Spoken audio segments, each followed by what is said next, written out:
So good morning, everyone. My name is Asa Ahmed Ansari, and I am here to give a small presentation on our DQ2 of fraud date misrepresentation. So before I go into the question, I would like to talk about fraudulent representation. So in a fraudulent representation, a party makes a false claim regarding a contact or transaction, but no, it is not true. For example, if someone is selling a bike and there are some problem in his bike and he's making a false claim and selling it to the buyer, then it is known as fraud misrepresentation. So if we see at the case, it is similar like a scenario. So Gano, who owns a motor in a highway 100, he wants to sell his motor to Tanner. So Tanner is interested in buying his motor, but he doesn't know the facts that Gano knows. So Gano has told him that his motor valuation is around 30,000 K last year, and it will be around 45,000 K the upcoming year.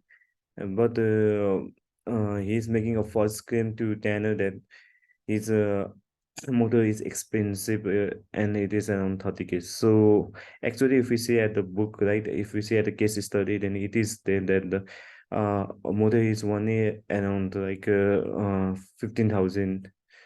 So, however, in the case it is mentioned that the tanner buys the motor.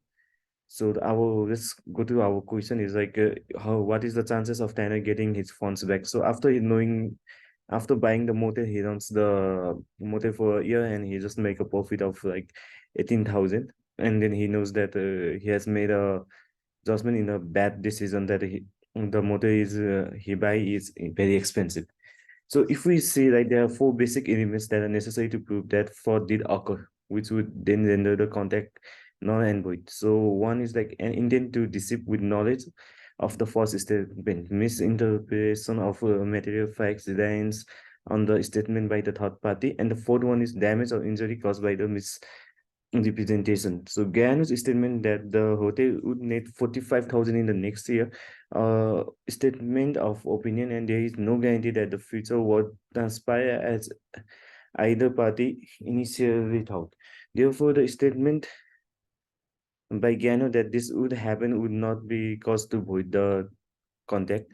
The statement that the hotel needed 30,000 is a derivative false statement. However, if Gano turned the books over to Tanner before the purchase, then it was up to Gano to verify the information. So Gano did do that, right? It will cost him around 30,000, but he didn't make any research about the model, and he just went to the fact whatever he said and he buy it.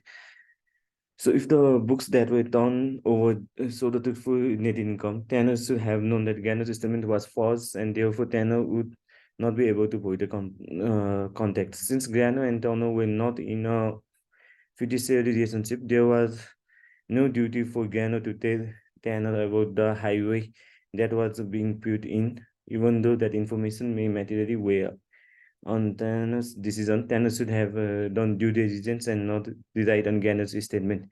It's unlikely that so it is unlikely that the Tanner will prevail and be able to avoid this contact with Gano. So all the information that was provided by Tanner, right? So he didn't care about anything. He didn't make his own research, and if he had done the book back then, he would have known that the property was only value of 15K last year, previous year.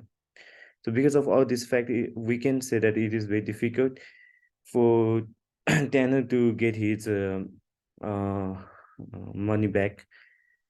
However, there are chances of Tanner getting his funds back because he was vindicated for the misrepresentation, right?